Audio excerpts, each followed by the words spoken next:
price is a fascinating area because you don't require huge amounts of budget to apply finance and behavioural science. Now, you don't need a giant ad budget or giant creative budget. You can tweak your price at no extra cost to yourself, and any upside is pure profit for you. So it's one of my favourite areas of behavioural science. There are lots of applications in this area.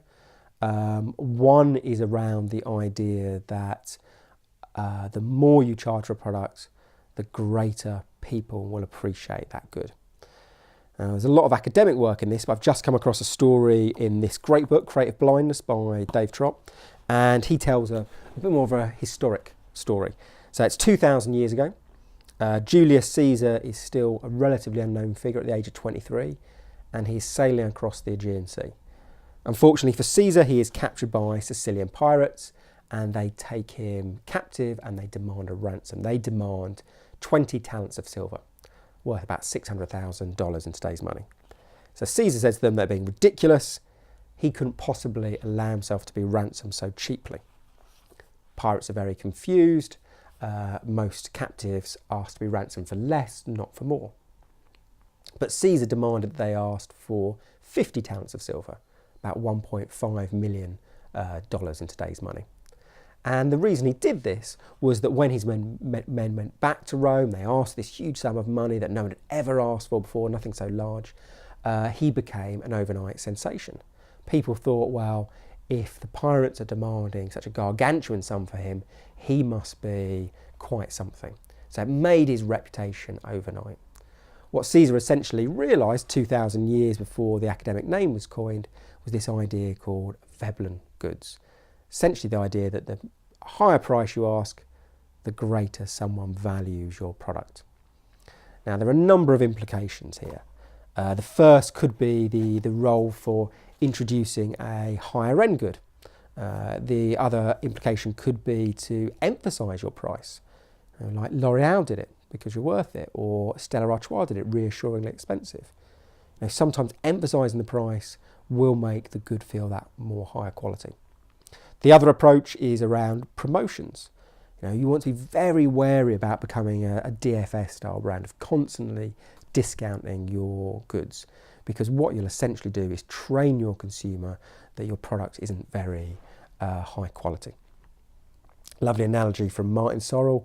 He talks about promotions being bad cholesterol, advertising being good cholesterol. Now, promotions are all well and good, as is a bit of bad cholesterol, but if you have too much of it, it's very bad for your personal health, just as promotions are very bad for your brand's health. However, the whole area of pricing isn't just around the how high prices convey strong value. There are also some fascinating findings from behavioural science about how you can make high prices appear a bit more palatable, how you can encourage people to spend more money. And one of my favourite areas here is the idea of price relativity. So it's essentially the idea that consumers have no fixed conception of what is good or bad value. Instead, value is a much more relative concept. They think to what they have previously paid for a similar item in the past. And if they're now being asked to pay more, this new thing is bad value.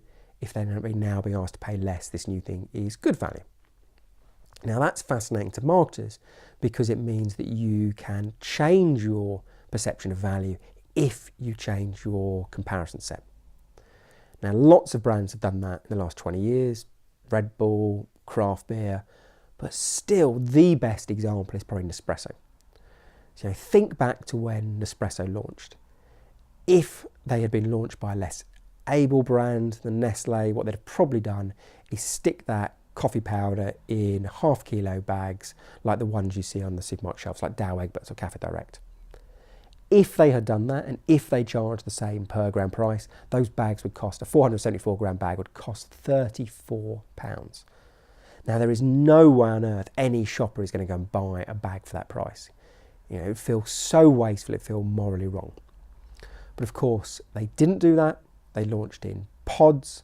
A pod gives you a cup-sized serving. As soon as consumers think of cups of coffee, their competitive set shifts. They start thinking of a comparison set shifts. They start thinking of Starbucks or Caffè Nero. And suddenly the 40, 50p Nestle want for a Nespresso pod looks remarkably good value compared to the £2.75 that Starbucks want for a flat white. But 50 pence for a pod, £34 for a bag of coffee, it's exactly the same per gram price. One feels a rip-off, one feels a bargain. All through the very clever but simple use of a well-known bias.